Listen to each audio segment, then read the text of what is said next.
Hello viewers, 100 days of electrical viva প্লেলিস্টে আপনাদের সবাইকে জানাই স্বাগতম। তো বেসিক্যালি আমি বিভিন্ন রকম ভাইবার আমার গভর্নমেন্ট জবের ভাইবার জন্য যে ইম্পর্টেন্ট কোশ্চেন গুলো আছে সেগুলো সম্পর্কে আলোচনা করেছিলাম। এর আগে কিন্তু আমি প্রায় 7টা ক্লাস আমি দিয়েছি, ডে 7 পর্যন্ত 7টা ক্লাস দিয়েছি। তো যারা আমার চ্যানেলে একদম নতুন তারা আমার প্লেলিস্ট থেকে এই ভাইবার উপর আগের ভিডিওগুলো একটু দেখে আসুন। তো আজকে যে কোশ্চেনটা আমার আছে সেটা অ্যাকচুয়ালি হচ্ছে আমাদের বলা হয়েছে আরেকটা ইম্পর্টেন্ট কোশ্চেন, সেটা হচ্ছে what is Ferranti effect, why is it important. তো এর আগে আমি কিন্তু অলরেডি কি কি ইফেক্ট আমি দেখাইলাম, স্কিন ইফেক্ট দেখাইলাম, তারপরে আমার প্রক্সিমিটি ইফেক্ট দেখাইলাম, করোনা ইফেক্ট দেখাইলাম। দেন আমাদের আজকে আসছে হচ্ছে ফেরান্টি ইফেক্ট। তো এই ফ্যারান্টি ইফেক্টটা কোথায় হয়, ফার্স্ট অফ অল সেটাকে আমাকে আইডেন্টিফাই করতে হবে। এটা অ্যাকচুয়ালি হয় হচ্ছে আমাদের ট্রান্সমিশন লাইনে। আবারও এই ট্রান্সমিশন লাইন থেকেই এই ফ্যারান্টি ইফেক্টটা চলে আসছে। তো ট্রান্সমিশন লাইনে নর্মালি যে ঘটনাটা ঘটে, যে কোনো কোনো সময় যে ঘটনাটা ঘটে যে আমার সেন্ডিং এন্ড থেকে আমি যে ভোল্টেজটা আমি পাঠাচ্ছি রিসিভিং এন্ডে গিয়ে তার থেকে বেশি ভোল্টেজ আমার পাওয়া যাইতে পারে। তো এভাবে মৌখিকভাবে যখন আমি বলবো তখন কিন্তু আপনারা জিনিসটা কিছুই বুঝতে পারবেন না। ঠিক আছে, সাধারণত আমরা যে কাজটা করি যে আমরা সেন্ডিং এন্ড থেকে যে ভোল্টেজটা পাঠাই রিসিভিং এন্ডে গিয়ে কিন্তু তার থেকে কম ভোল্টেজ পাওয়া যায়।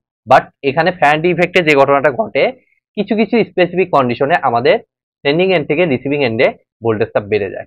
তো বেড়ে গেলে আমাদের কিছু সমস্যা আছে। ঠিক আছে, আমাদের লোড চালাইতে আমাদের কিছু সমস্যার মোকাবেলা আমরা করি, যার কারণে এই ফ্যারান্টি ইফেক্টটা আলোচনায় আনাটা আমাদের জন্য খুবই গুরুত্বপূর্ণ। তো তার জন্য আমি যে কাজটা করব, দেখুন আমার এক্সপ্লেনেশনটা দেখুন, লজিক্যালি দেখুন, আপনারা একদম ক্লিয়ারলি খুবই সুন্দরভাবে এই জিনিসটা বুঝতে পারবেন, খুবই মজা পাবেন এই টপিকটা বুঝতে। তো আমি মনে করতেছি এই যে ট্রান্সমিশন লাইন আমার আছে, এটা হচ্ছে আমার সেন্ডিং এন্ড। এখান থেকে আমি পাঠাচ্ছি, ধরুন এটা ডেসপোল লাইন, এখান থেকে আমি মনে করেন যে একটা ফ্যাক্টরিতে পাঠাচ্ছি, যে ফ্যাক্টরিটা হচ্ছে আমাদের রিসিভিং এন্ড। ঠিক আছে, তো ট্রান্সমিশন লাইনে আমরা কি জানি, এখানে আমাদের রেজিস্টিভ আর হচ্ছে ইন্ডাকটিভ কয়েল থাকে। ঠিক আছে, তো এখানে ট্রান্সমিশন লাইনে বিভিন্ন মডেল আছে, পাই মডেল, তারপরে টি মডেল, আরো বিভিন্ন রকমের মডেল আছে। তো এখানে আমরা মিডিয়াম ট্রান্সমিশন লাইন হিসেবে এখানে আমি লাইনে একটা ক্যাপাসিটেন্স ইয়াটা আমি মনে করতেছি। ঠিক আছে, এই যে এখানে একটা ক্যাপাসিটর ইয়াটা আমি কনসিডারেশনে আনতেছি। এই ক্যাপাসিটর বিবেচনা করাটা এখানে খুবই ইম্পর্টেন্ট।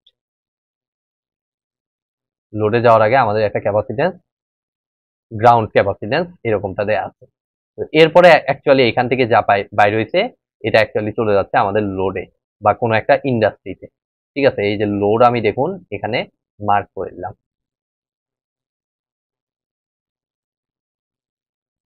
তাহলে এদিক দিয়ে দেখুন আমার কারেন্ট যেটা ঢুকতেছে, এই মেইন কারেন্ট হচ্ছে এইটা।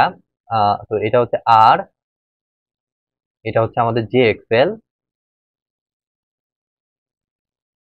এটা হচ্ছে আমাদের সেন্ডিং এন্ড কারেন্ট, এটা হচ্ছে আমাদের রিসিভিং এন্ড কারেন্ট,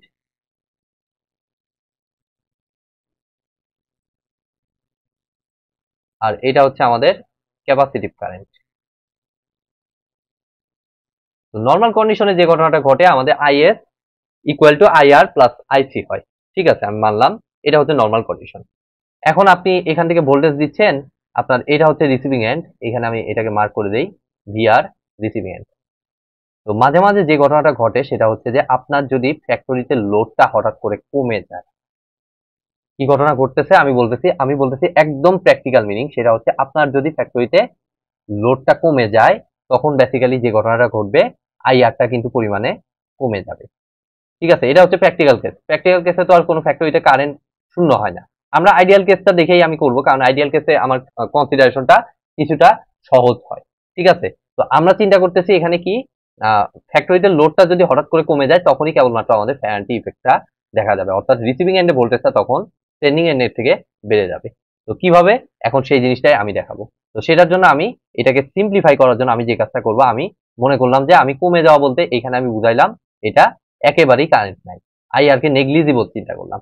তার মানে কি, আইআরটা অলমোস্ট ইকুয়াল টু আমি জিরো ধরতেছি। তো জিরো যদি ধরি তাইলে আমি এই ব্রাঞ্চটাকে সিম্পলি আমি ওপেন করে দিতে পারি, আর ওপেন করে দিলে আইআর কোনো কারেন্টই ফ্লো করবে না। ঠিক আছে, তাইলে আমার দেখুন এটাকে আমি ওপেন সার্কিটের মতো রাখতেছি। এটা আমাদের শুধুমাত্র আমাদের ব্যাখ্যা করার সুবিধার জন্য আমি এই কাজটা করতেছি, প্র্যাকটিক্যালি কিন্তু এই ঘটনা ঘটে না। তো আইডিয়াল কেসটা আমি এখানে চিন্তা করতেছি, অর্থাৎ এদিক দিয়ে আমি কারেন্টটাকে শূন্য করে দিলাম।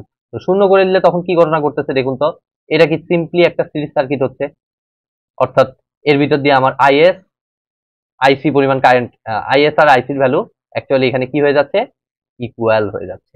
ঠিক আছে, আইএস আর আইসির ভ্যালুটা এখানে কি হচ্ছে, আমাদের ইকুয়াল হয়ে যাচ্ছে। ঠিক আছে, একদম সিম্পল। তাইলে এখন দেখুন আমাদের এই সার্কিটের ভিতর দিয়ে আমরা যে কোনো একটা কারেন্ট, মনে করলাম আইসি কারেন্ট ফ্লো করতেছে। ঠিক আছে, তাইলে আমরা যদি এখন এইটাকে জাস্ট একটা ফেজর ডায়াগ্রামের মাধ্যমে দেখি, তাইলে জিনিসটা আমরা পুরোপুরি ক্লিয়ার হয়ে যাব। অর্থাৎ আমি এখানে রেফারেন্স হিসেবে আমি ভিআর কে আমি রেফারেন্স ধরতেছি। তো ফেজর ডায়াগ্রামে আমরা জানি রেফারেন্স হিসেবে ধরি হচ্ছে এক্স অক্ষের এই যে পজিটিভ দিকটাকে, তো এটাকে আমি ভিআর অ্যাঙ্গেল 0 ডিগ্রি মনে করতেছি। ঠিক আছে, তো এটাকে আমি মনে করলাম কত, ভিআর। দেখুন আমি রিসিভিং এন্ডের ভোল্টেজ ভিআর ধরলাম। এবার দেখুন আমি যে কাজটা করব, আমার ভিআর এর রেসপেক্টে এখন আইসিটা বোঝার চেষ্টা করব। তো আইসিটা খেয়াল করে দেখুন, আইসিটা হচ্ছে আমাদের এই সার্কিটের ভিতর দিয়ে প্রবাহিত কারেন্ট, আর আইসিটা হচ্ছে আমার ভিআর হচ্ছে এটার অ্যাক্রসে ক্যাপাসিটর অ্যাক্রসে ভোল্টেজ। তো ক্যাপাসিটরটা আমরা জানি কি, আমরা এসি সার্কিটে কিন্তু এই বেসিকটা জানি যে ক্যাপাসিটরে কারেন্টটা ভোল্টেজকে লিড করে। ঠিক আছে, আর ইন্ডাক্টরে কিন্তু কারেন্টটা ভোল্টেজকে ল্যাগ করে। এবং এখানে তো আর রেজিস্টিভ কোনো কিছু নাই, শুধুমাত্র এই ভিআর এর এইটুকুর মধ্যে শুধুমাত্র ক্যাপাসিটিভ এলিমেন্ট আছে। দ্যাট মিনস আইসিটা ভিআর কে কতটুকু লিড করবে, অ্যাকচুয়ালি পুরোপুরি ফুললি 90 ডিগ্রি লিড করবে। অর্থাৎ আইসিটা সিম্পলি ভিআর কে আমাদের 90 ডিগ্রি কোণে কি করবে, লিড করবে।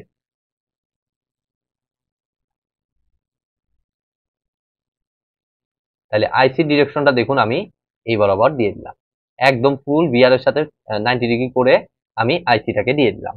তো আমাদের নিশ্চয়ই এই ইকুয়েশনটা নিশ্চয়ই আপনার ট্রান্সমিশন লাইনে দেখেছেন যে ভিএস ইজ ইকুয়াল টু আমাদের ভেক্টর সাইন হিসেবে আমি লিখতেছি, কারণ এখানে ফেজর ফর্মে যদি আমরা লিখি তাহলে VS is equal to VR vector, এখানে ভেক্টর আকারেই দেখাবো তো যার কারণে আমি এভাবে লিখলাম, ভিআর ভেক্টর প্লাস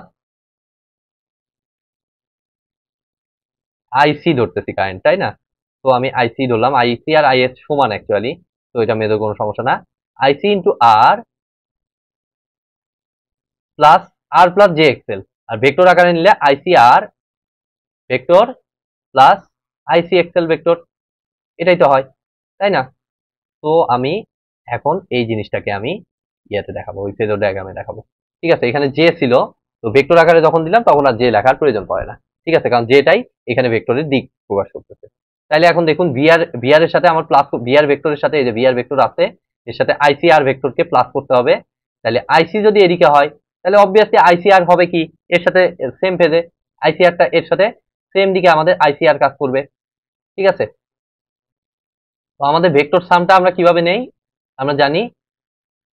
আচ্ছা, এটাকে তাইলে আমরা একটা কাজ করি, ভিআর ভেক্টর হিসেবে দেই আর এটাকে আইসি ভেক্টর হিসেবে দেই। যদিও আইসিটা স্কেলার রাশি, যদিও আইসিটা অ্যাকচুয়ালি স্কেলার রাশি। আচ্ছা থাক, সমস্যা নাই, আমরা জাস্ট বোঝার জন্য এটা লিখতেছি আইসিআর। তাহলে আইসিআর এর ডিরেকশনটা কোন দিকে হবে দেখুন, এই দিকে। ঠিক আছে, উপরের দিকে, সারা উপরের দিকে। তাহলে আমরা জানি যে ভিআর ভেক্টরের সাথে আইসিআর ভেক্টরকে প্লাস করতে হলে ভিআর ভেক্টরের শীর্ষ বিন্দুতে আইসিআর কে বসাইতে হবে। তাহলে এটা এদিকে, তাহলে এটা ঠিক সমান করে আমি আইসিআরটাকে দিয়ে দিলাম। এই যে আইসিআর ভেক্টরটাকে আমি ভিআর এর শীর্ষ বিন্দুতে আমি বিল্ড আপ করলাম। তাহলে আইসিআর ভেক্টর হয়ে গেল।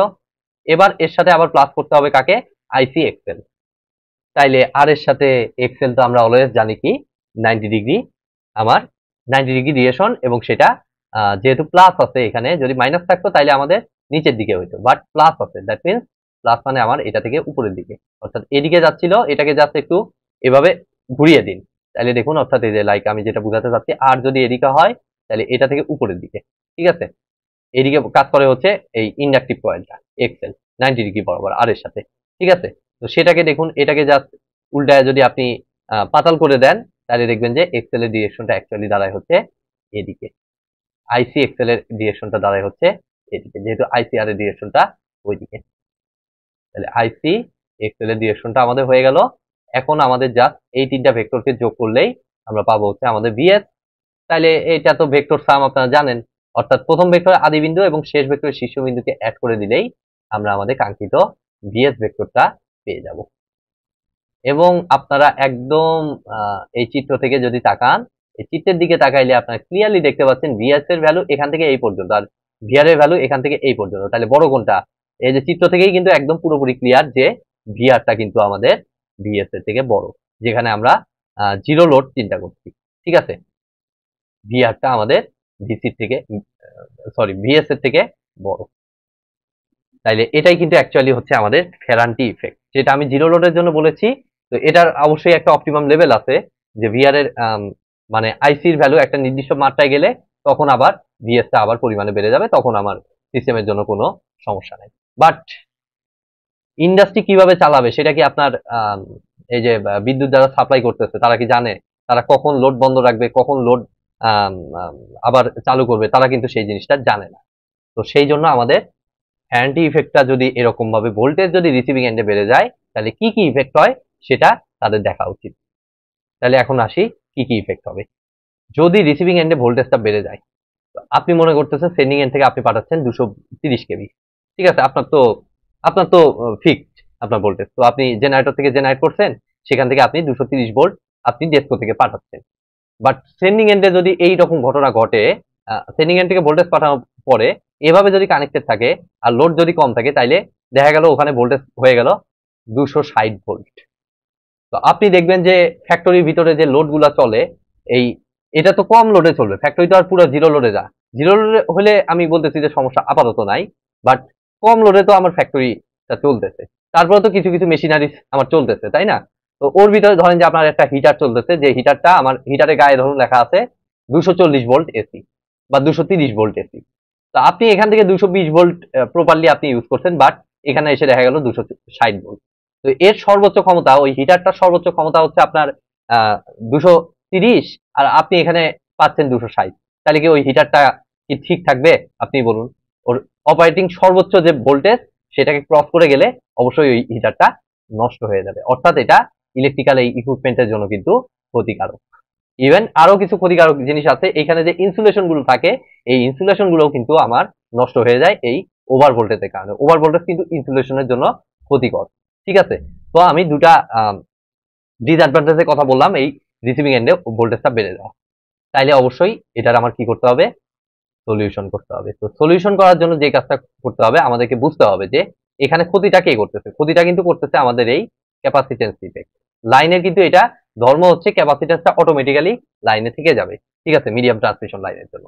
তো এইটাকে নিউট্রালাইজ করার জন্য এখানে যে কাজটা করা হয়, এটার সাথে প্যারালালি আমাদের ইন্ডাকটিভ কয়েল অ্যাড করা হয়।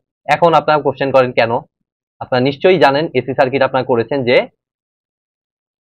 এটা আমাকে ইন্ডাকটিভ পাওয়ার সাপ্লাই করতেছে, তো ইন্ডাকটিভের ক্যাপাসিটিভ পাওয়ার সাপ্লাই করতেছে, তো ক্যাপাসিটিভের বিপরীতটা হচ্ছে রিঅ্যাকটিভ ইন্ডাকটিভ পাওয়ার। ঠিক আছে, তো ইন্ডাকটিভ পাওয়ারটা কি করবে? এই ক্যাপাসিটিভ ইফেক্টটাকে নিউট্রালাইজ করার চেষ্টা করবে, আর নিউট্রালাইজ যদি করে তখন লোড কম থাকলেও আমাদের কিন্তু সমস্যা নাই। ঠিক আছে, অর্থাৎ এটা বেসিক্যালি যে কাজ করবে, এখানে যতটুকু ক্যাপাসিটেন্স থাকবে সেটা দেখা যায় যে ইঞ্জিনিয়াররা ক্যালকুলেশন করবে, করার পরে সেই অনুযায়ী এটার ভ্যালুটা তারা সিলেক্ট করে লাইনে এভাবে কিন্তু ইন্ডাকটেন্স তারা অ্যাড করে দেয়। ঠিক আছে, সেটার মেইন কারণটাই হচ্ছে আমাদের ফ্যারান্টি ইফেক্টটা কমানো। ঠিক আছে, ফ্যারান্টি ইফেক্ট কমায় এখন আপনি এখান থেকে 230 দিচ্ছেন, আপনার ধরেন যে এটাকে নিউট্রালাইজ করে আপনি এখানে 230 ভোল্ট আপনি পেয়ে গেলেন, বা এই যে এটার 1% ড্রপ হয়ে যত ভোল্ট ড্রপ হবে ততটুকুই আপনি পেয়ে গেলেন, যদিও বা ফ্যাক্টরি কম লোডে চলে। তাহলে কি হলো? আপনার ইকুইপমেন্টও রক্ষা হইলো ধ্বংসের হাত থেকে, আবার ইনসুলেশনের কোনো ব্রেক হইলো না। তো এই যে ইন্ডাক্টরটা অ্যাড করা হয় এটাকে কিন্তু বেসিক্যালি বলা হয় হচ্ছে রিঅ্যাক্টর। ঠিক আছে, রিঅ্যাক্টর, অর্থাৎ এই ক্যাপাসিটিভ ইফেক্টটাকে লাইক মনে করেন যে রিঅ্যাক্ট করবে, এর সাথে রিঅ্যাকশন করবে, ওই যে কেমিক্যাল রিঅ্যাকশন আছে না, এইরকম। ঠিক আছে, কারণ এটাকে নিউট্রালাইজ করে। আমরা জানি ক্যাপাসিটিভ ইয়াতে -J50 হইলে আমার এর সাথে যদি আমি +J50 দিয়ে দেই তাহলে পুরোপুরি জিরো করে ফেলে, যদিও এটা প্যারালালি লাগাইছি যদিও। তো এই কাজটা আমাদের করা হয়। ঠিক আছে, তো এটাই মোটামুটি ছিল আজকের এই ফ্যারান্টি ইফেক্টের এক্সপ্লেনেশন। আই থিঙ্ক আপনারা বুঝতে পেরেছেন। ভিডিওটি যদি ভালো লেগে থাকে অবশ্যই ভিডিওতে একটি লাইক দিবেন, বন্ধুদের সাথে বেশি বেশি শেয়ার করবেন, আর চ্যানেলে নতুন হয়ে থাকলে অবশ্যই চ্যানেলটি সাবস্ক্রাইব করবেন। ধন্যবাদ।